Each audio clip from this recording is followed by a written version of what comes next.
दोस्तों इस ट्रिक से आज तक कोई भी स्टूडेंट फेल नहीं हुआ। 100% वर्किंग ट्रिक आज की इस वीडियो में हम आपको बताने वाले हैं। चलिए बिना समय गवाते हुए आज की इस वीडियो को शुरू करते हैं। देखिए सबसे पहले आपको कॉपी को भर लेना, सभी डिटेल्स, रोल नंबर, विषय वगैरह सब कुछ आपको भर लेना, संकेतांक। उसके बाद देखिए क्वेश्चन पेपर ए आपको मिलता है जिसमें समय 3 घंटे 15 मिनट है, यानी 15 मिनट किसके लिए, प्रश्न पत्र को पढ़ने के लिए, और पूर्णांक इसमें 70 नंबर है। ठीक है, और देखिए इसमें क्या है ना, सभी क्वेश्चन अनिवार्य है और जहां पर रासायनिक समीकरण यानी रिएक्शन की आवश्यकता हो वहां पर आपको रिएक्शन करना जरूरी है। ठीक है, देखिए सबसे पहला काम क्या करना है, सबसे पहला काम करना है कि बहुविकल्पीय प्रश्न जितने भी हैं इनमें आपको एक ट्रिक लगाना है। देखिए जैसे आपको अगर इनमें से कोई नहीं आ रहा, ठीक है, जैसे मान लीजिए यहां से लेकर 5 प्रश्न इसमें आते हैं बहुविकल्पीय के 5-5 नंबर के, तो अगर आपको इसमें कुछ नहीं आता तो इसे छोड़ने से अच्छा कुछ ना कुछ तो जरूर लिखिए। ठीक है, आपको लिखना कैसे देखिए हम आपको बताते हैं। देखिए सबसे पहले आपको डालना है प्रश्नोत्तर संख्या 1। ठीक है, यहाँ पर देख लीजिए, यहाँ पर देखिए प्रश्न संख्या 1 का फिर प्रश्नोत्तर संख्या 1 का खा, फिर प्रश्नोत्तर संख्या 1 का गा, फिर प्रश्नोत्तर संख्या 1 का घा, फिर प्रश्नोत्तर संख्या 1 का अड़ा। इस तरह से अगर आप चाहे तो आप इसी तरह से लिख सकते हैं कि प्रश्नोत्तर संख्या 1, फिर का में ये दूसरा सही है, खा में ये पहला, खा में ऐसे करेंगे तो भी आपके आधे पेज में ही आपका आंसर समाप्त हो जाएगा। लेकिन इस तरीके से आप लिखेंगे ना, आपकी कॉपी भी देखने में अट्रैक्टिव लगेगी और आपकी कॉपी भी भरी रहेगी। देखिए एग्जामिनर क्या होता है ना, एग्जामिनर अगर किसी लड़के को पास करना चाहता भी है लेकिन तभी पास करेगा ना जब आपकी कॉपी भरी रहेगी। कोई भी एग्जामिनर कभी ये नहीं सोचता कि मैं किसी भी बच्चे को फेल कर दूं, लेकिन अगर आपकी कॉपी नहीं भरी होती तो उसे मजबूर होकर आपको फेल करना पड़ता। लेकिन अगर आपकी कॉपी भरी हुई है तो आपको एग्जामिनर कभी भी जिंदगी में फेल नहीं करेगा। तो आपको करना क्या है, अपनी कॉपी को भर कराना है। और सबसे ज्यादा इंपॉर्टेंट बात, फर्स्ट के जो पहले और दूसरे पेज होते हैं ना, उनको आप जितना अच्छे तरीके से लिख पाओ उतने अच्छे तरीके से आपको लिखना है। सबसे ज्यादा जितने अच्छे तरीके से लिख सको उतने अच्छे तरीके से आपको पहला और दूसरा पेज लिखना है। क्योंकि दोस्तों first impression is the last impression, ये आप बचपन से सुनते चले आ रहे हो। क्योंकि अगर एग्जामिनर शुरुआत में आपकी राइटिंग पर, आपकी कॉपी पर खुश हो गया तो आगे आपको नंबर देता चला जाएगा। ठीक है, तो सबसे पहले काम आपको क्या करना है, जैसे यहां पर देखिए बहुविकल्पीय प्रश्न है। ठीक है, जैसे यहां पर देखिए शुद्ध सिलिकॉन और जर्मेनियम है। अब देखिए इसमें कौन सा ऑप्शन सही है ये आपको मालूम नहीं है। ठीक है, तो इसके लिए आपको जो समझ में आता है, जैसे यहां पर मान लीजिए दूसरा वाला ऑप्शन आपका सही है तो आपने दूसरा लगाया। अब देखिए इसमें क्या है, हिमांक का अवनमन समानुपाती होता है। अब इसमें आपने दूसरा लगाया तो इसमें आपको पहला लगा देना है। ठीक है, इस तरीके से देखिए आपको मालूम तो नहीं है कि आपका कौन सा ऑप्शन सही है, तो आपको ट्रिक लगाना है ना कि आपको सब में अलग अलग ऑप्शन सेलेक्ट करना है। 5 में से 2-3 तो आपके सही हो ही जाएंगे तुक्का लगाकर। ठीक है, उसके बाद देखिए निम्नलिखित सेल अभिक्रिया के लिए इसमें भी आप, ठीक है, इसमें आप क्या करिए, दूसरा, इसमें तीसरा लगाए, इसमें आपको चौथा लगा देना है, इसमें फिर आपको पहला लगा देना है, इसमें आपको दूसरा, इसमें आपको तीसरा। इसी तरह से अलग अलग ऑप्शन, 5 में आपको अलग अलग ऑप्शन को सिलेक्ट करना है, जिससे 2-3 क्वेश्चन आपके सही हो जाएंगे। इससे हो सकता है कि आपके 5 क्वेश्चन भी सही हो जाए। तो आपको करना क्या है, एक ही ऑप्शन को, जैसे इसमें पहले लगाए, इसमें पहला और इसमें पहला, सब में पहला पहला नहीं लगाना,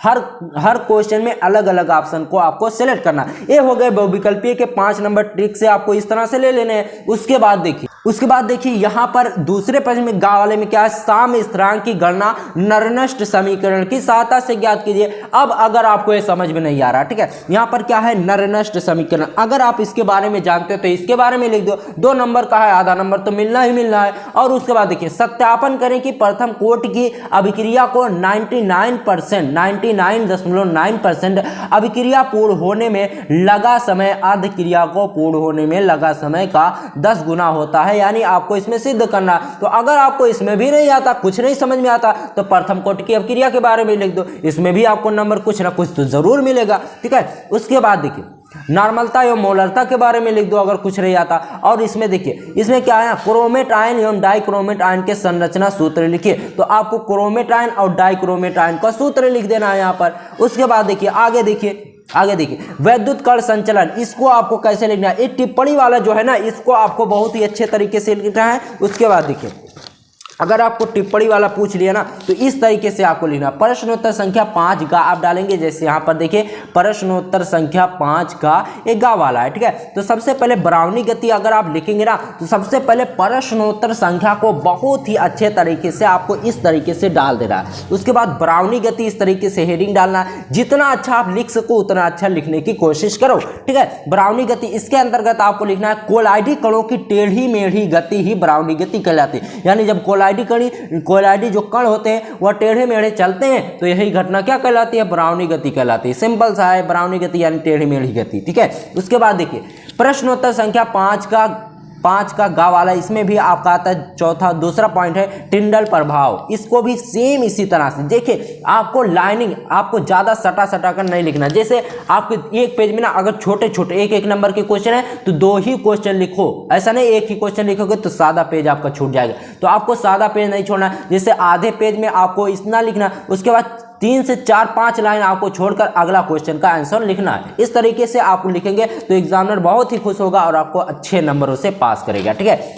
उसके बाद देखिए प्रश्नोत्तर संख्या, अब यहाँ पर आ जाते हैं हीलियम की उपयोगिता, यहीं पर एक क्वेश्चन था, ठीक है। जैसे यहाँ देखिए प्रश्नोत्तर संख्या 4 गा वाला है हीलियम, नियॉन और आर्गन की उपयोगिता लिखना है, ठीक है। तो प्रश्नोत्तर संख्या 4 सबसे पहले आपको डाल देना है, प्रश्नोत्तर संख्या 4 का घा, ठीक है। इसमें आप लिखेंगे हीलियम की उपयोगिता। अब इसको कैसे लिखना है, अगर आपको इसमें आ नहीं रहा तो सबसे पहले आप लिखेंगे हीलियम का उपयोग निम्नलिखित कार्यों में होता है, ठीक है। उसके बाद जो समझ में आए वो लिख दीजिए। हीलियम का उपयोग साधारणतः आपने देखा होगा कि पहले जो आता था गुब्बारा उड़ने वाला, उसमें हीलियम गैस होती थी और औषधियां बनाने में भी हीलियम गैस का उपयोग होता है। और जो दमे के मरीज होते हैं ना उनको ऑक्सीजन में मिलाकर हीलियम गैस दी जाती है और हीलियम गैस को ज़्यादातर ताप को ठंडा करने के लिए किया जाता है। और देखिए नियॉन और आर्गन की उपयोगिता, नियॉन का जो उपयोग होता है ना वह एलसीडी बनाने में और जो इंडिकेटर होता है ना उसको बनाने में किया जाता है। और आर्गन का उपयोग, आर्गन आप सुने होंगे, एक आर्गन वेल्डिंग होती है, आर्गन का उपयोग उसी में होता है, ठीक है। तो इस तरह से आपको हीलियम, नियॉन और आर्गन की उपयोगिता लिख देना है। 3 नंबर यहाँ से आराम से आपको मिल जाएंगे, सिंपल तरीके से आपको लिखना है। इसी तरह से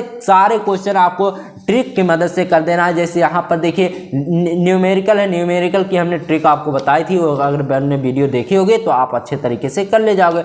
अब देखिए यहाँ पर फिर है, यहाँ फिर भी टिप्पणी लिखने के लिए आता है कि निम्नलिखित पर संक्षिप्त टिप्पणी लिखिए, यानी एक नंबर में आपको इसमें टिप्पणी लिखना। जैसे इटार्ड अपक्रिया, तो सेम इसी तरह से हेडिंग डालना जैसे हमने बताया। इटार्ड अपक्रिया आपको लिखना है वह अपक्रिया जिसमें, ठीक है, इतना आपको लिखकर जो समझ में आए वो लिख देना। फिर रोजनमुंड अपक्रिया, फिर रोजनमुंड अपक्रिया के अनुसार आपको लिख देना। फिर गेटरमैन कोच अपक्रिया, फिर आपको हेडिंग डालना है गेटरमैन कोच अपक्रिया, फिर लिख देना है इस अभिक्रिया में, ठीक है। फिर एल्डोल संघनन, कैनो-ज़ारो अपक्रिया, इन सभी को आप अगर अच्छे तरीके से लिखोगे, सबसे पहली चीज आपको पेपर उठाते समय घबराना नहीं है, आपका हाथ नहीं कांपना चाहिए। देखिए अगर आप घबरा जाओगे पेपर देखकर तो आप कुछ भी नहीं लिख सकते, जो आप लिखना चाहोगे वो भी नहीं लिख सकते। तो आपको घबराना बिल्कुल भी नहीं है, अच्छे तरीके से सभी प्रश्नों का उत्तर देकर आना है जैसे हमने बताया। तो आप इस तरीके से अगर आप लिख कर आते हो कॉपी जैसा हमने बताया तो आपको बहुत ही अच्छे नंबर मिलने के चांसेस हैं। चलिए मिलते हैं आपसे किसी और वीडियो में, तब तक के लिए गुड बाय, जय हिंद जय भारत। और लास्ट पेपर है, आप इस पेपर में जाइए और अच्छे से लिख कर आइए, उसके बाद फिर मौज ही मौज है, ठीक है। देखिए जिनका पेपर अच्छा गया होगा ना वो तो बहुत खुश होंगे और जिनका पेपर बेकार गया होता वो तो कहेंगे हो ले। तो दोस्तों आप अपना पेपर देने जाइए, उसके बाद देखिए उसके बाद आपको करना क्या है। उसके बाद पेपर आने के बाद 1-2 दिन आप आराम करिए, उसके बाद देखिए कि आपने कौन से क्वेश्चन का किस तरह से उत्तर दिया था।